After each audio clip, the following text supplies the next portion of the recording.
Then God said, Jacob, go up to Bethel and settle there, and build an altar there to God, who appeared to you when you were fleeing from your brother Esau. So Jacob said to his household and to all who were with him, get rid of the foreign gods you have with you, and purify yourselves and change your clothes. Then come, let us go up to Bethel, where I will build an altar to God, who answered me in the day of my distress, and who has been with me wherever I have gone. So they gave Jacob all the foreign gods they had, and the rings in their ears, and Jacob buried them under the oak of Shechem. Then they set out, and the terror of God fell on the towns all around them, so that no one pursued them.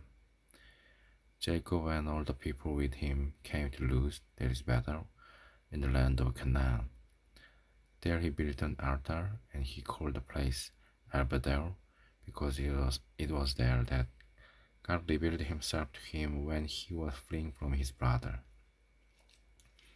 Now Deborah, Rebekah's nurse, died and was buried under the oaks outside Bethel, so it was named Alon Bakut. After Jacob returned from Padan Aram, God appeared to him again and blessed him. God said to him, your name is Jacob, but you will no longer be called Jacob, your name will be Israel. So he named him Israel. And God said to him, I am God Almighty, be fruitful and increase in number. A nation and a community of nations will come from you, and kings will be among your descendants. The land I gave to Abraham and Isaac I also give to you, and I will give this land to your descendants after you. Then God went on from him at the place where he had talked with him.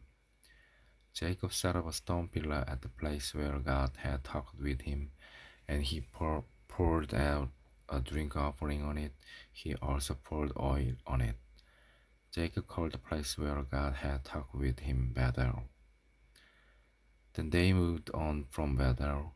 While they were still some distance from Ephrath, Rachel began to give birth and had great difficulty. And as she was having great difficulty in childbirth, the midwife said to her, don't despair, for you have another son. As she breathed her last, for she was dying, she named her son Ben-Oni. But his father named him Benjamin. So Rachel died and was buried on the way to Ephrath, that is Bethlehem. Over her tomb Jacob set up a pillar, and to this day that pillar marks Rachel's tomb.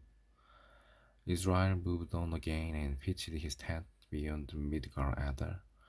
While Israel was living in that region, Reuben went in and slept with his father's concubine Bilhah, and Israel heard of it.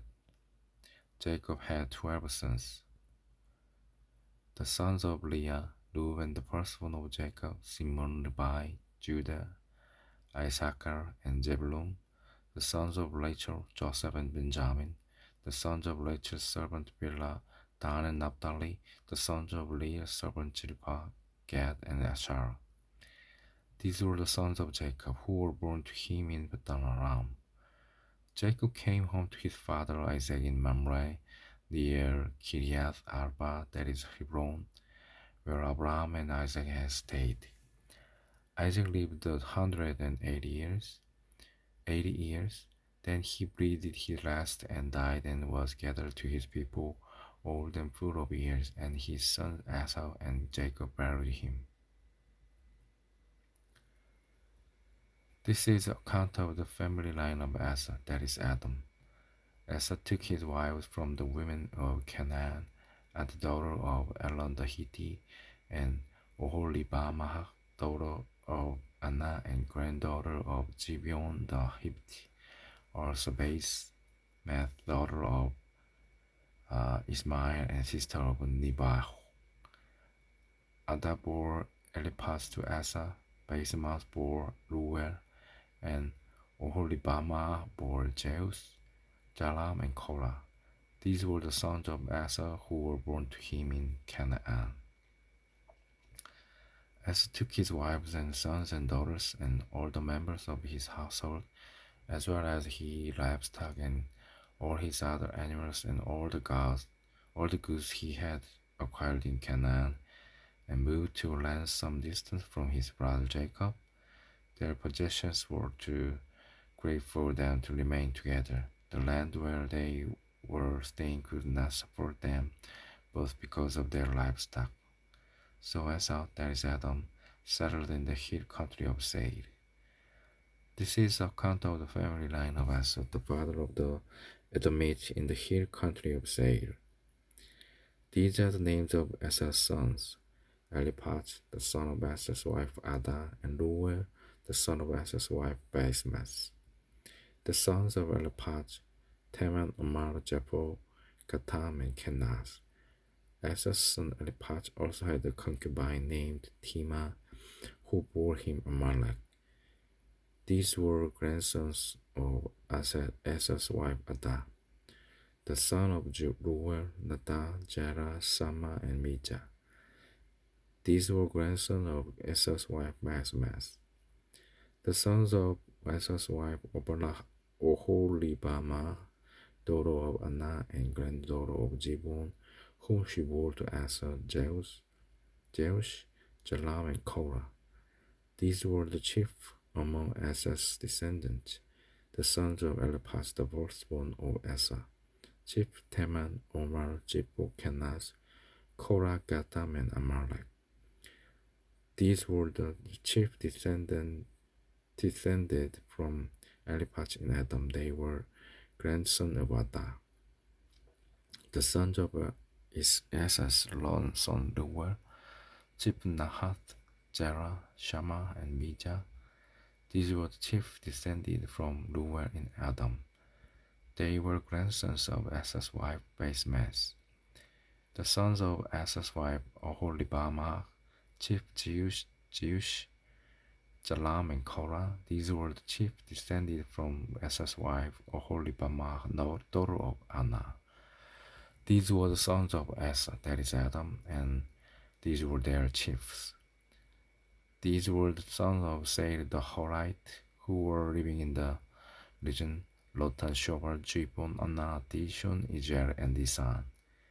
These sons of Sheri in Adam were Horite chiefs. The sons of Lotan: Hori and Homam. Timnah was Lotan's sister. The sons of Shobal: Arban, Manahath, Ebar, Shepho, and Onam. The sons of Jibon: Aisha, Aya, and Anah. This is the Anah who discovered the hot spring in the desert while he was grazing the donkeys of his father Jibon. The children of Anah: Dishon and Oholibamah, daughter of Anah. The sons of Dishon: Hemdan, Ishibam, Isran, and Keran. The sons of Azar: Bilhan, Javan, and Akan. The sons of Dishan: Uz and Aran. These were the Horite chiefs: Lotan, Shobal, Jibon, Anah, Dishon, Azar, and Disham. These were the Horite chiefs according to their division in the land of Seir.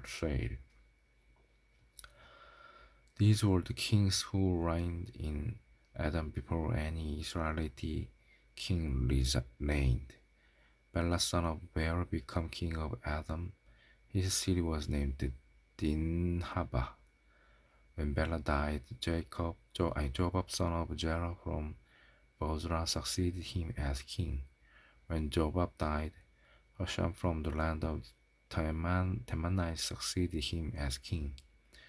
When Husham died, Hadad, son of Bedad, who defeated Midian in the country of Moab, succeeded him as king. His city was named Abid.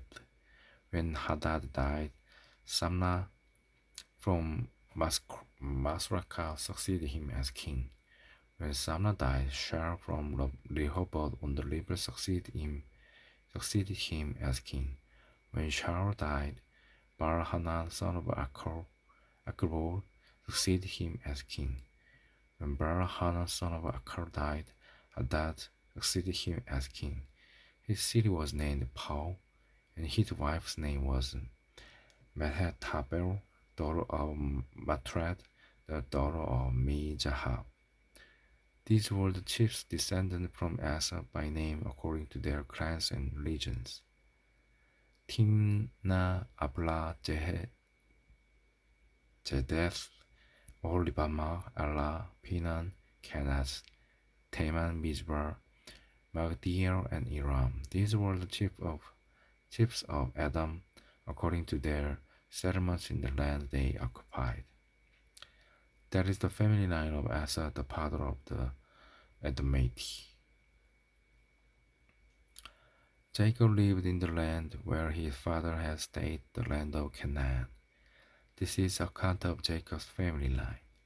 Joseph, a young man of 17, was tending the flocks with his brothers, the sons of Bilhah and the sons of Zilpah, his father's wives, and he brought their father a bad report about them. Now Israel loved Joseph more than any of his other sons, because he had been born to him in his old age, and he made an ornate love for him. When his brothers saw that their father loved him more than any of them, they hated him and could not speak a kind of word to him. Joseph had a dream, and when he told it to his brothers, they hated him all the more. He said to them, "Listen to this dream I had.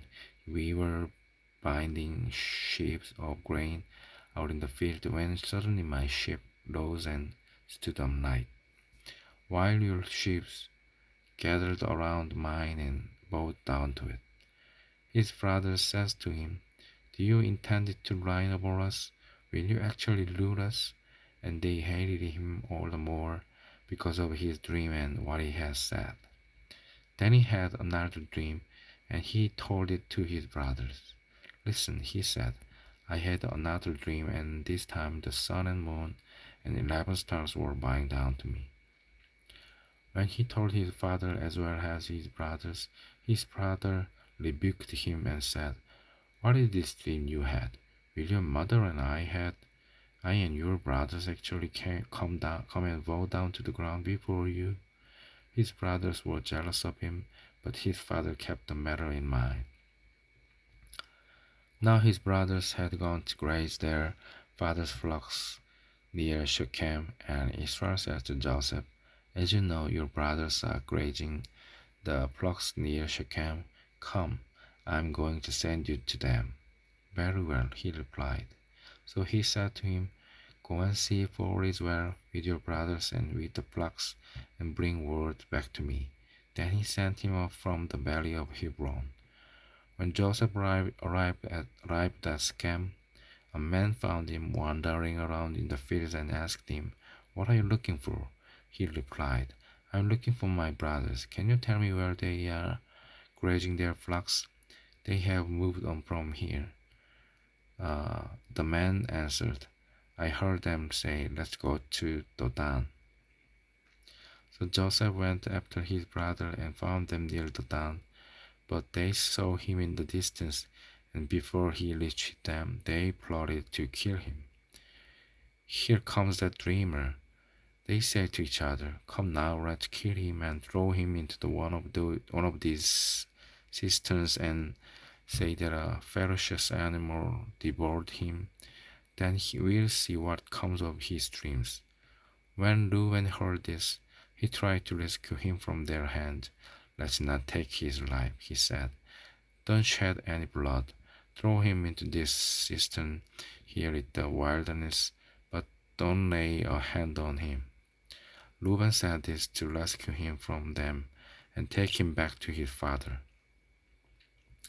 So when Joseph came to his brothers, they stripped him of his robe, on the ornate robe he was wearing, and they took him and threw him into the cistern. The cistern was empty, there was no water in it. As they sat down to eat their meal, they looked up and saw a caravan of Ishmaelites coming from Gilead.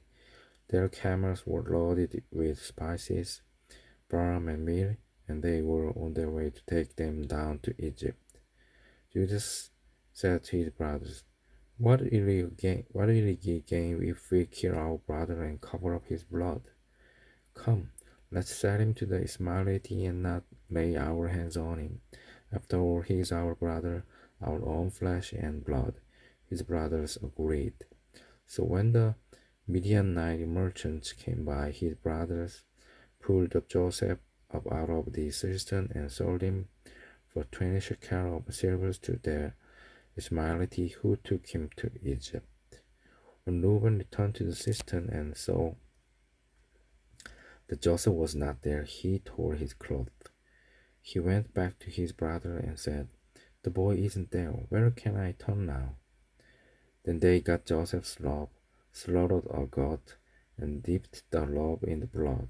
They took the ornate lob back to their father and said, "We found this. Examine it to see whether it is your son's lob." He recognized it and said, "It is my son's lob. Some ferocious animal has devoured him. Joseph has surely been torn to pieces." Then Jacob tore his clothes, put on sackcloth, and mourned for his son many days. All his sons and daughters came to comfort him, but he refused to be comforted. "No," he said, "I will continue to mourn until I join my son in the grave." So his father wept for him. Meanwhile, the Midianites sold Joseph in Egypt to Potiphar, one of Pharaoh's officers, the captain of the guard.